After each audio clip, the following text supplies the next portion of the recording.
I offer these every week along with a guided meditation. Just click the subscribe link below to be notified through YouTube when I post the latest recording.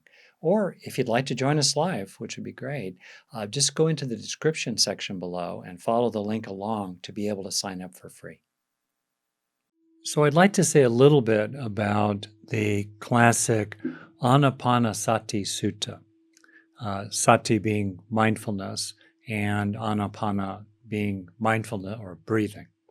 And as context, these are suggestions, even instructions, trainings that have come down to us over 2,500 years, originally repeated and memorized orally for several centuries before a written record survived in Pali, a key early language, as well as parallel records in Chinese and Sanskrit, which then have come down to us today.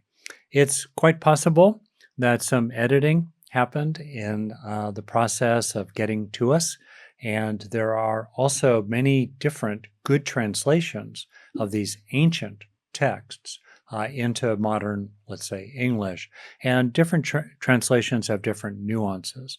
The text that I used is available on the Access to Insight.org, Access to Insight, one whole string of characters, Access to Insight.org, a fantastic repository of teachings from early Buddhism in what is called the Pali, as a key language of early Buddhism, canon. And I got this from Thanissaro Bhikkhu, who's a wonderful, deep practitioner and abbot of a center down near San Diego in California. And Thanissaro Bhikkhu is the author of a phenomenal, almost a manual of practice called Wings to Awakening, which goes through some of the various key lists, the numbered lists in Buddhism, and unpacks them and explores them. And basically, it's full of very practical advice. It's not theory, it's not philosophy, it's not arguably even religious in the sense of pointing to some higher reality or more fundamental reality. It's straight up practice and Wings to Awakening. It's really worth it. I would read about half a page a day and kind of grok it and then get to the next half page, but I did work my way through it, and you might want to do that yourself. So how do we understand these teachings? We, I think, properly understand them in a frame of pragmatism. As the Buddha famously said, or is purported to have said, see for yourself what rings true for you over time. I'm paraphrasing now. See for yourself what rings true over time and what is valuable, what is useful for you. That's the primary test. Not the authority of the teacher, not the charisma of the teacher, not tradition, not any kind of glamour. What works for you? So that's the framework here. So we enter into these suggestions. These are like suggestions for how to become increasingly skillful with awakening.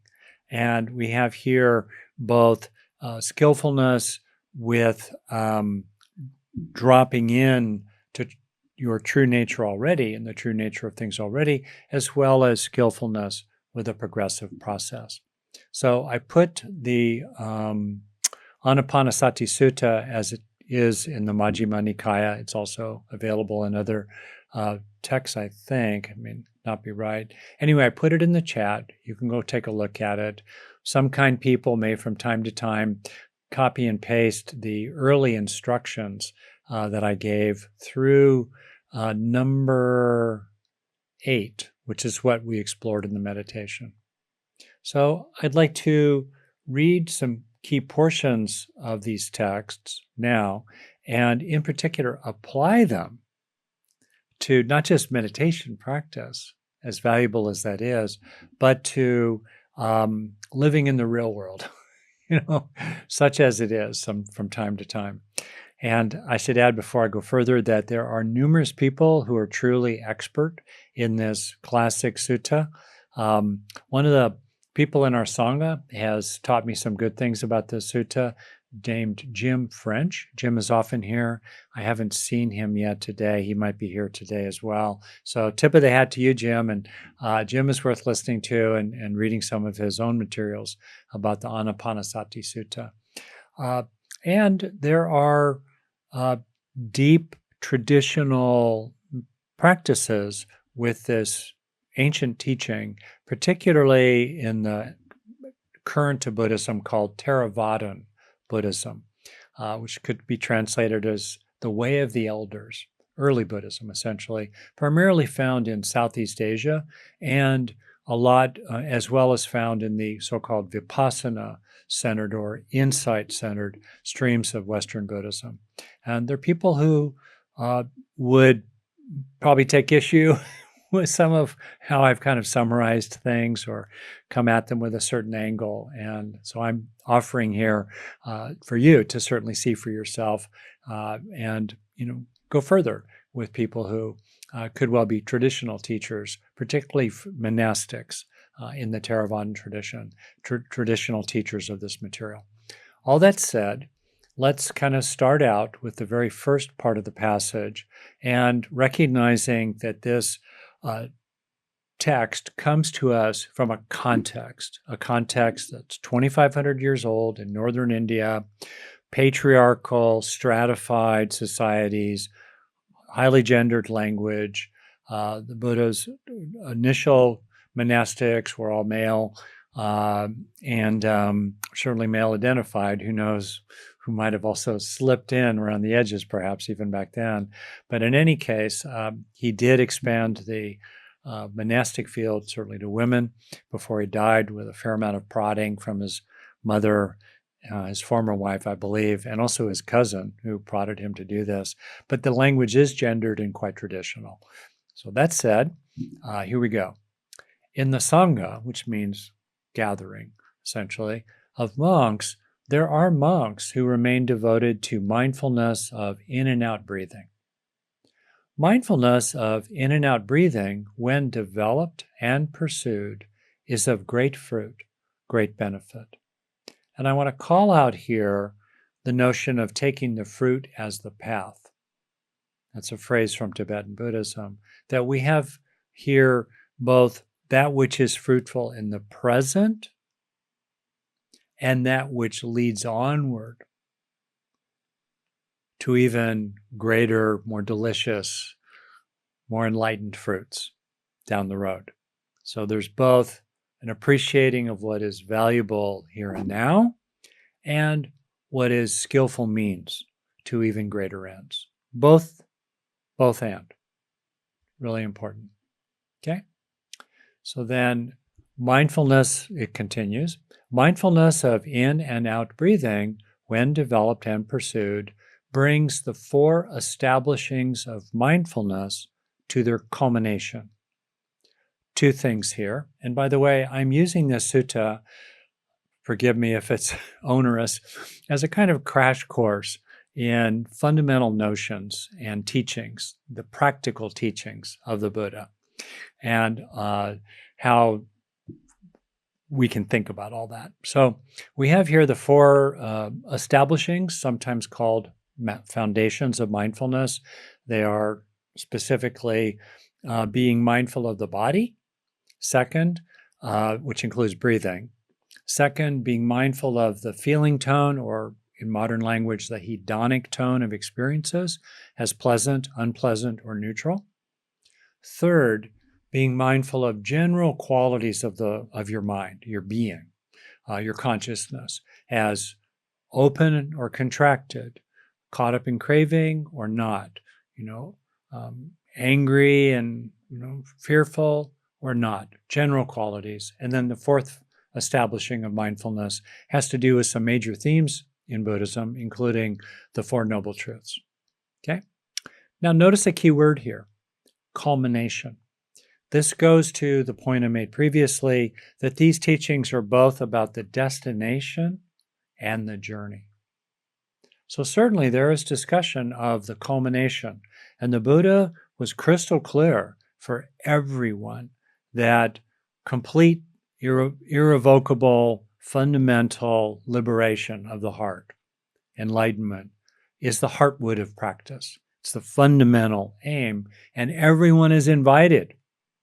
He didn't water it down. So there is an emphasis here. And again, he's speaking to people who are now dedicating their lives as monastics to this practice. They don't have any other priorities. So he really is emphasizing the culmination.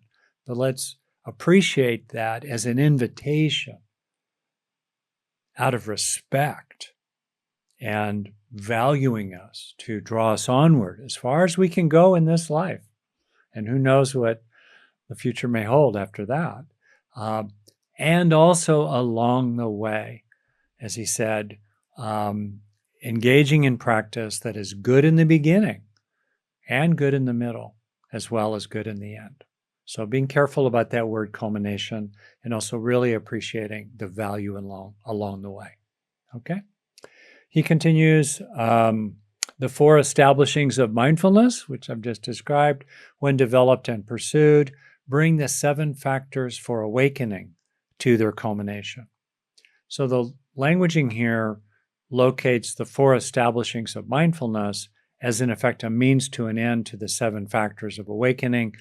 Actually, it's more broadly understood that these are all practices we engage together, and they feed each other in different ways. You don't have to get to the culmination of the 4 foundations of mindfulness before you even start on the 7 factors of awakening.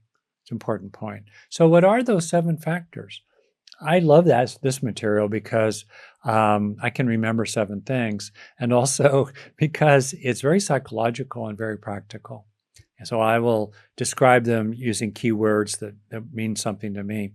The first factor is mindfulness, being stably aware in the present of the outer and inner world. That's a basic fundamental definition of mindfulness. Second factor of enlightenment, awakening, is curiosity. Sometimes translated as investigation. I don't know, that sounds a little, whatever, CSI to me, like police investigation or some sort of burdensome scientific investigation. Curiosity is another factor here. And as we go through these 7 factors, you might ask yourself, how am I doing with them? Okay. Third, effort, sometimes translated as energy. I think effort speaks to the volitional, deliberate opportunity here. Energy is sort of like almost given to us. Effort is something we can choose to sustain as best we can over time. Effort.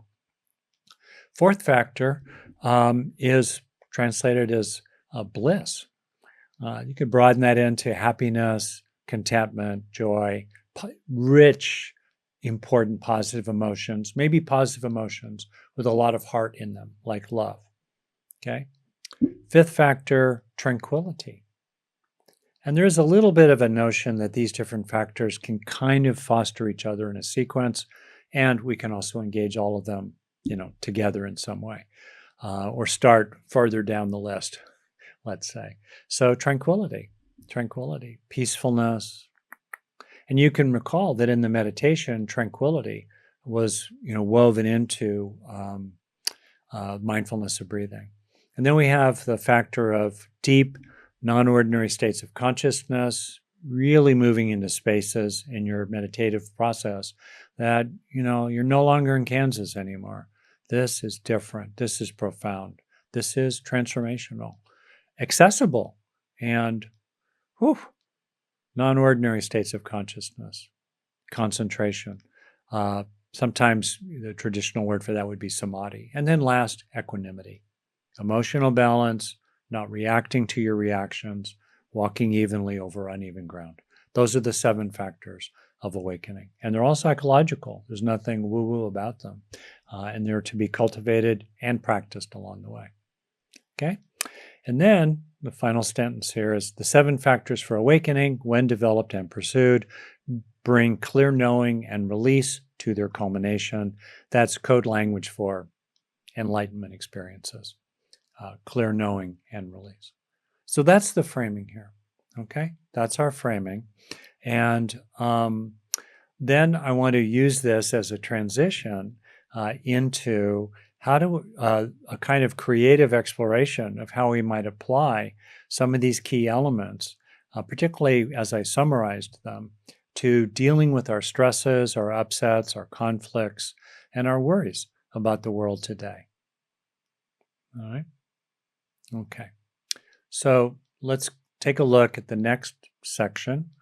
Now, how is mindfulness of in and out breathing developed and pursued? How? How do we do it? So as to be of great fruit, of great benefit. And now I'm going to start to adapt the languaging here a little bit. What you can do, to paraphrase the Buddha says, what you can do is, having gone to the wilderness, to the shade of a tree, or to an empty building, in other words, to a place where you can practice. You're not going to be interrupted for at least a little while. Some place for you that supports you. It's like in Tales of Power, going back to Carlos Castaneda, etc., kind of a place inside yourself, or maybe in a setting where you can really find your ground. Okay.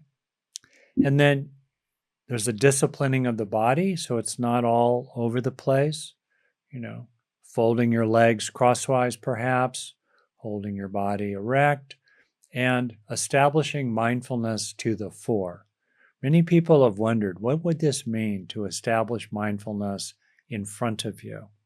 And I think one way of understanding it is the somatic, visceral sense of it, that, we have a lot of sense that things come at us from the front, or we move so that they can come at us this way. And we're basically establishing mindfulness as a kind of buffer, or a space into which the arising moment presents itself. Okay?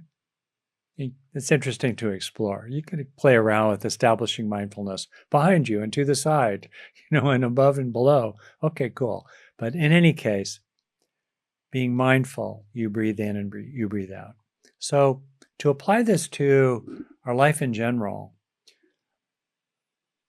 one of the absolutely most useful things to do when things start getting weird or shaky or dodgy, or you're getting upset inside, you're getting triggered, you're getting irritated or alarmed or whatever, is to know that you're getting rattled, and to, as best you can, as soon as you can, and it may take some minutes or even hours or days, hopefully seconds or minutes, find your footing, stabilize. And that sometimes means disengaging from what's happening around you and claiming the right to do that. Sometimes it means asking people to slow down or take a minute, or you can't talk right now, but you will get back to them.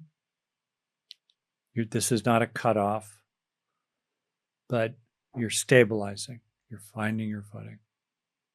Again and again, we find this recurring instruction throughout the Buddha Dharma to establish your base, find your place, get stable in whatever way works for you.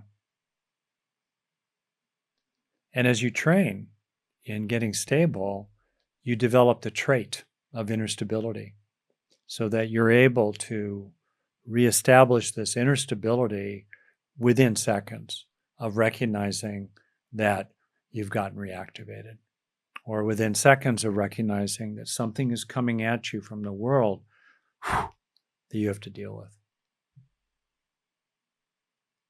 See the usefulness of this teaching? I love these traditional instructions, going down to the shade of a tree, hold your body erect. It's great. But it's the feeling in your own body and whatever settings you're in. That's the important takeaway here. Okay, so far? Okay. And I see, Jim French, that you are here. Okay. And I ask your forgiveness, Jim, for my creative. I think of this as, that's term in music, like a mashup, where you shove different things together. If you're a super cool DJ, I don't know.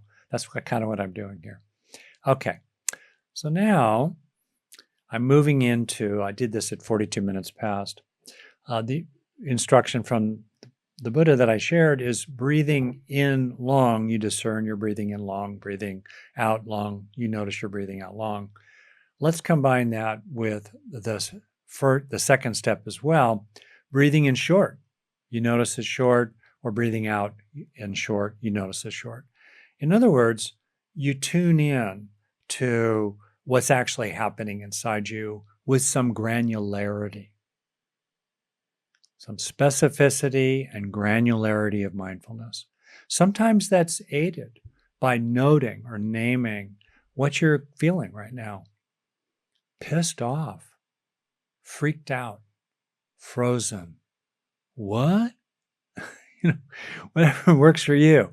The granularity of your experiencing, being able to tune in to what Antonio Damasio coined the phrase somatic markers, these packets, often fairly quick, like sometimes even less than a second, of sensation in your body that's associated with certain perspectives or desires or emotions or ways of framing things, right? Giving meanings to things. You're able to track that kind of granularity, the deep gut feelings, the passing flicker of how your current reactivation relates to previous histories that are relevant, even going all the way back to childhood. This is a progressive process of deepening self-awareness, but I'm, applying the first and second steps, in the mindfulness of breathing teaching to developing a greater granularity of awareness about what's happening inside yourself and what's happening outside yourself. For example, if you're dealing with health issues, as we age, it's a one-way trip. And things gradually fall apart, not so gradually sometimes along the way. And so you find yourself as you get older, for yourself or for others, dealing with medical issues of different kinds. And it really helps to develop a greater granularity of awareness of what's actually going on. Doesn't mean you have to become a physician yourself. Wikipedia and ChatGPT and good websites and talking with medical professionals can be very helpful in deepening your granularity of what's happening. I have a business background alongside and kind of before becoming a therapist, and boy, it's really helpful to understand with some granularity, how much money do we have or not? Where is it going? What's coming in? What's happening? What's working? What's not working? So I'm translating the first and second step here in mindfulness of breathing to honoring yourself and feeling entitled in a healthy way.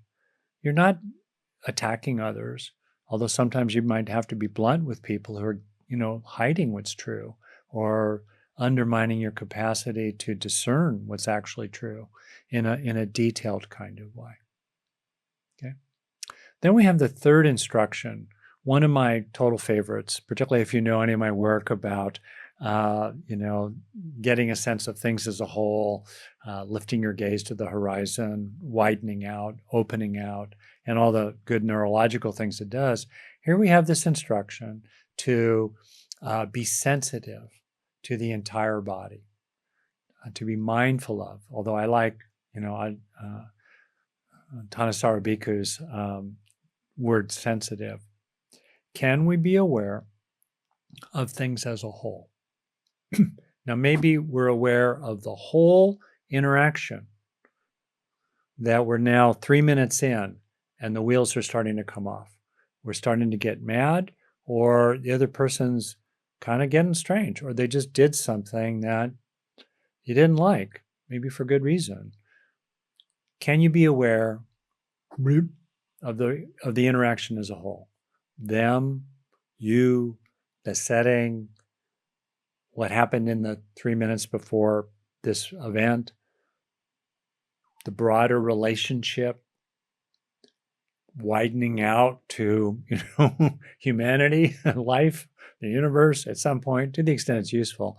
Being aware of things as a whole, profoundly useful. I did an interview in the Being Well podcast I do with our son Forrest, with Jud Brewer, wonderful being and teacher and scholar and psychiatrist, and currently I think at Brown. And I asked him, based on all that he knows about both meditation and brain science, and he knows a lot about both, what's the number one takeaway for him? He said the difference between contracting and opening. Now, obviously, we need to maintain our boundaries and defenses sometimes as we open. And paradoxically, fences make for good neighbors, as having a strong sense of me enables you to open into we. All right. So resourcing yourself so that opening is okay and not flooding or creating too much enmeshment with other people, but moving into a sense of things as a whole. And as you move into that bird's eye perspective, things as a whole, it's calming, does good things in your brain. It tends to reduce the sense of taking everything so personally and really widens your perceptual field so you can start getting more useful information. All right. We tend to get identified with parts. Notice when you're upset, you're identified with a part, you're possessing a part, you're reacting to a part.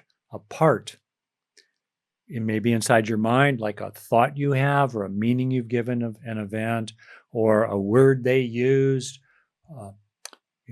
or whatever it might be, or the part of the whole, which is me and I, that we can get very identified with, but it's just a part of the whole person you are, which is just a part of a larger whole.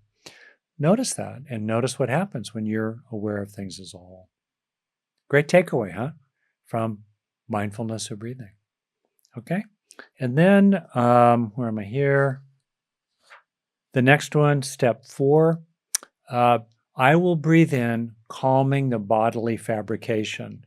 And you train yourself, I will breathe out, calming the bodily fabrication. Okay. So fabrication is a term essentially for that which is constructed in awareness. So we have the construction in consciousness or awareness of bodily sensations or the imagery of the body. When you look at it, fine. And also there is the objective body.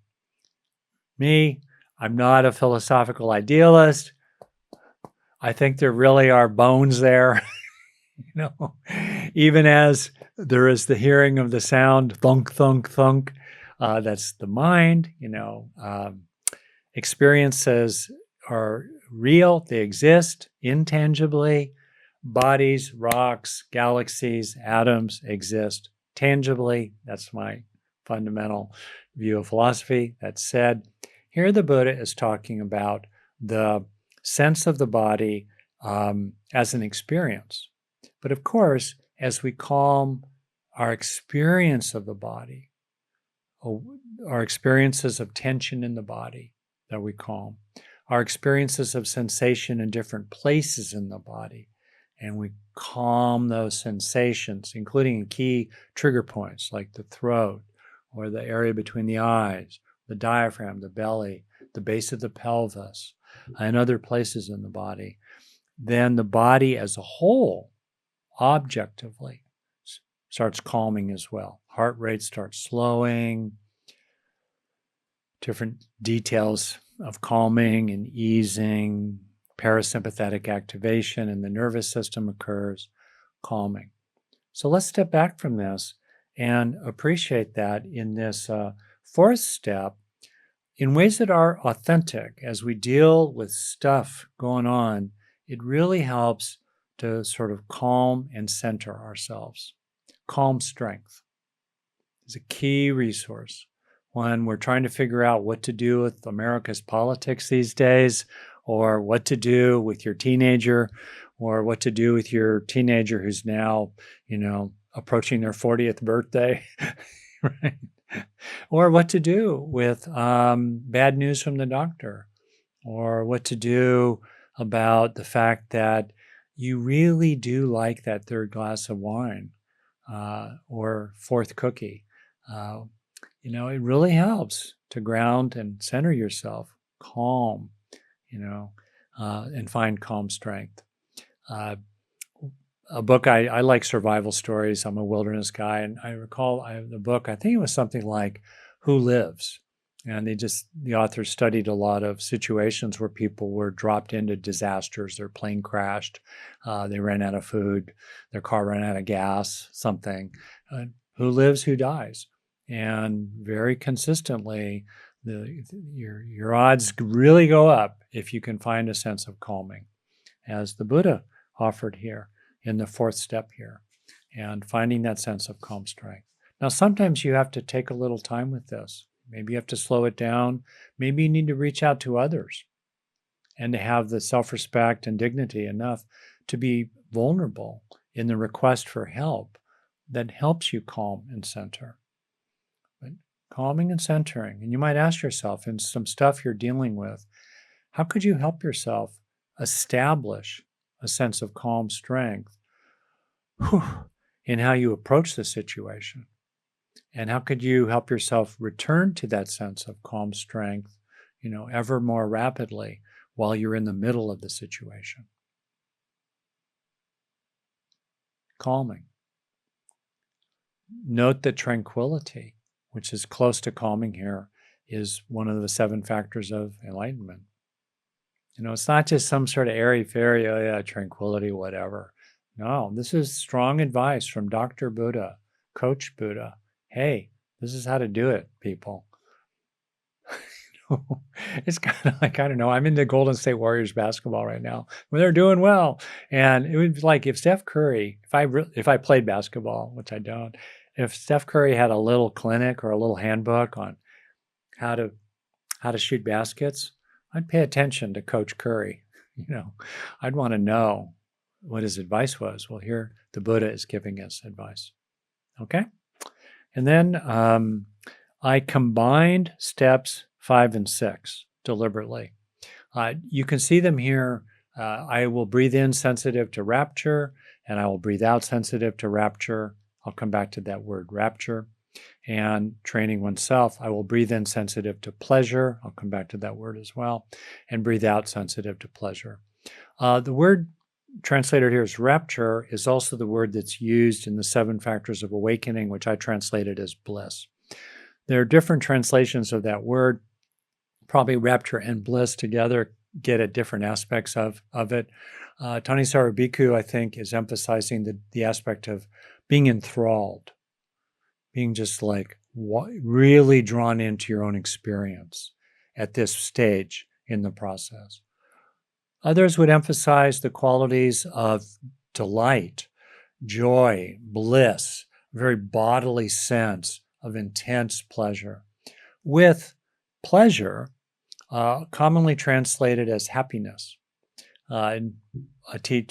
Christina Feldman describes this aspect, which Tanisaru Bhikkhu translates as pleasure, as being understood on a continuum that moves from happiness to contentment to tranquility. Fine. I combined them deliberately under the heading of well-being. Being aware as we meditate of feeling basically okay. Maybe there's pain in the body, maybe there's worry in the background, and still in consciousness, at least are some streams in the stream of consciousness that are emotionally positive, a sense of relief, a sense of, lay that burden down, shedding the load, homecoming, reassurance. Here's the Buddha, who is completely prepared for ascetic practices, encouraging us to find emotionally positive experiences, whether they are highly intense, bliss and rapture, or softer and more subtle, like happiness or contentment, tranquility, inner peace. And so here too, when we're dealing with crud, it's really important to find happiness or well-being as skillful means. It calms the stress chemistry in the body. It helps us recover more and more rapidly from stress as we build up trait well-being, what Richie Davidson calls the skill of well-being can be increasingly acquired over time. I think of well-being much more broadly than skill. Skills give us well-being. Well-being is the fruit of those skills, particularly its mood aspects and and bodily aspects, along with some sense of perspective that well-being is primarily emotional and sensory, if you think of it, often with a sense also of being relational, which is why I think I might have mentioned something about an open-hearted well-being. Really, as best we can, dealing with a lot of stuff, find recesses, pit stops, oases in which you can reestablish some well-being before you go out onto the battlefield or the playing field, the relationship, back in your shift at work, doing that, finding refuges and coming back. Also, as much as you can, little moments of well-being along the way. They're very helpful when we're dealing with great difficulty. They refuel us. They remind us of what's also true. And increasingly, they can become a kind of frame. Well-being as a kind of ground or frame in which we're dealing with some difficult struggle, perhaps. And then the last two as well, 7 and 8, I combined, and I used them as a way to be attentive to an awareness of the mind. So being sensitive to mental fabrication of thoughts in particular, or imagery, or active planning or problem solving. And here I talked about, trying to help yourself find at least a place of quiet amidst the noise. Imagining, for example, that you're in an ocean in a storm, and at the surface, it's chaotic, it's scary, it's intense. Waves are crashing on you. All kinds of stuff is crashing. It's hard to know where you are. But then if you took a deep breath, or were able, let's say with scuba gear, to breathe, and you just drop down 5, 10 feet, suddenly it's a lot quieter. And here too, as we deal with difficulty with other people, with places in our life, it's really important to take time out from, or in the flow of things, to build up the trait of inner quiet, inner peace, which can have a sense of that which is unmoving, that which is not constantly changing, that which has the attribute of a fundamental kind of stillness. Like awareness is the attribute of stillness, because awareness itself, as awareness, is essentially unchanging. Things change within the field or space of awareness, but awareness as a container is self, has an inherent stillness to it. So you might ask yourself, do you feel you deserve peacefulness? Do you deserve to tune into a quiet deeper than the noise? For you, that might have a sense of equanimity, might have a sense of deep inner peace. I find for myself that one of the great sources of refueling for me in a really still pretty busy life, a lot of plate spinning, is to be able to tune in increasingly at will to the trait of stillness inside, the access to that place, itself undisturbed. What within you is undisturbed, even as you move through disturbances, or disturbances pass through your awareness? That's the cultivation here, which obviously is a huge factor of resilience in coping in really practical terms. So that's my cause and trouble in taking major liberties with this profound ancient teaching and applying it through the first 8 steps. I copied in the remainder so you can see the deeper end of the pool. I invite you to check out different translations, such as from Bhikkhu Bodhi and others, about this fundamental instructional manual from our teacher, the Buddha, our root teacher here. But in particular, I wanted to apply the first elements, which are accessible in everyday meditation. Things start getting kind of wacky as you go further out in the Mindfulness of Breathing teaching. But we can apply these first 7 or 8 or so, instructions, both in our meditation and in everyday life. Okay, I'm going to take a peek at questions and comments that have come in. Great. Seeing the comments coming in. I like Leslie's imagery, like a pebble drifting down into the stillness of the riverbed for peacefulness. Yes, well, pick your imagery, by the way. PJ points out 23 past the hour. I'm using my imagery in my own style. Find your own for sure. People talk about this in different ways. I grew up around swimming pools in Los Angeles. And for me, it was a real pleasure to take a big breath and just kind of sink down to the bottom and watch all those busy idiots up there splashing away as a kid.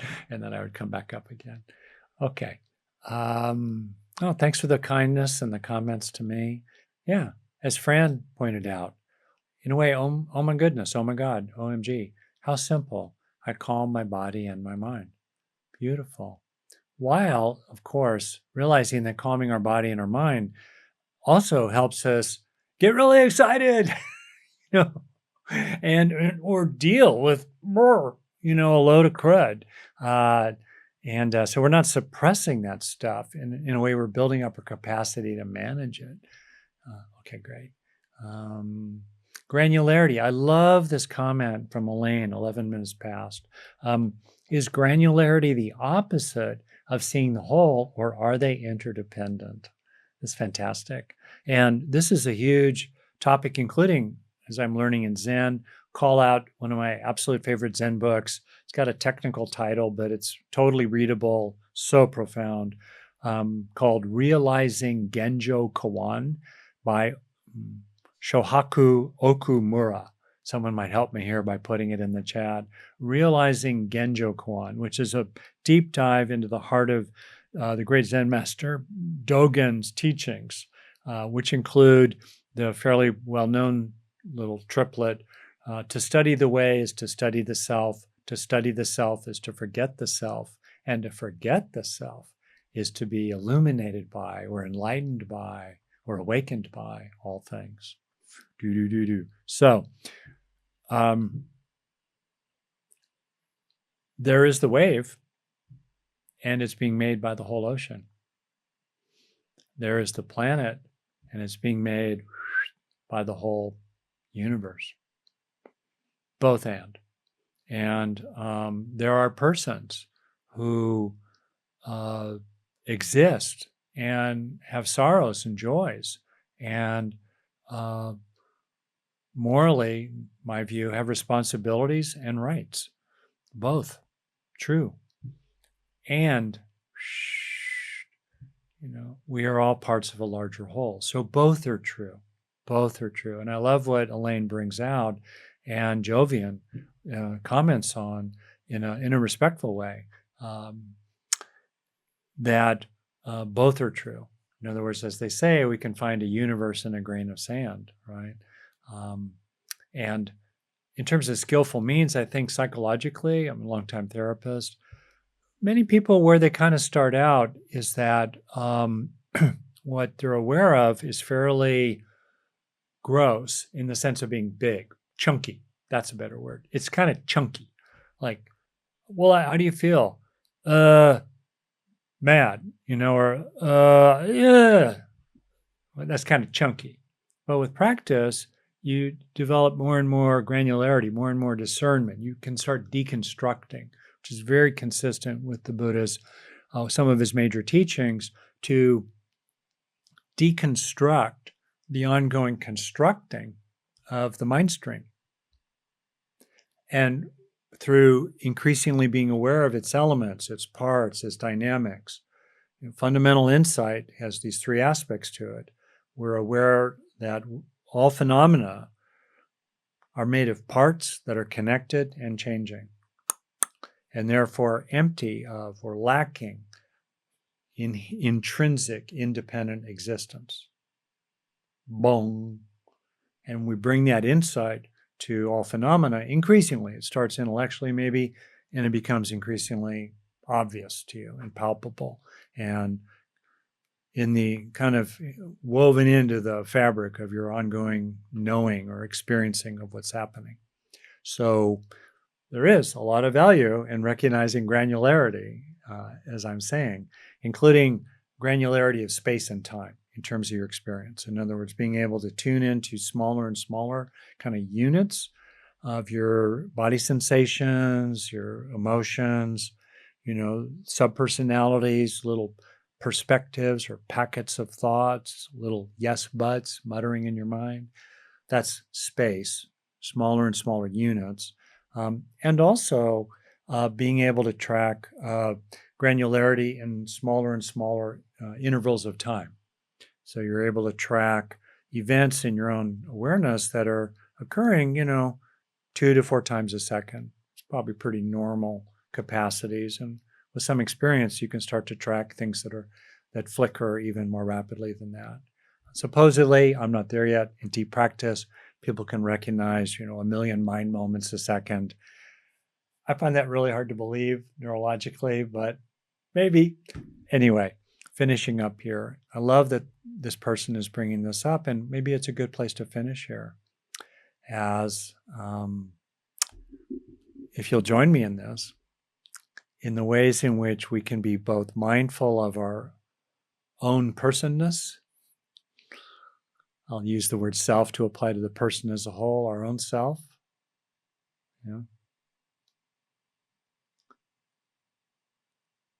In relationship here with over 400 other people, me included.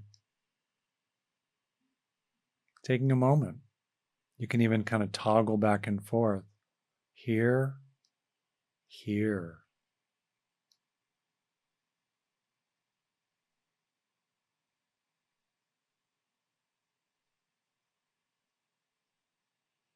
I'm learning more and more about a traditional African culture and teaching of Ubuntu, sometimes summarized as, I am because you are.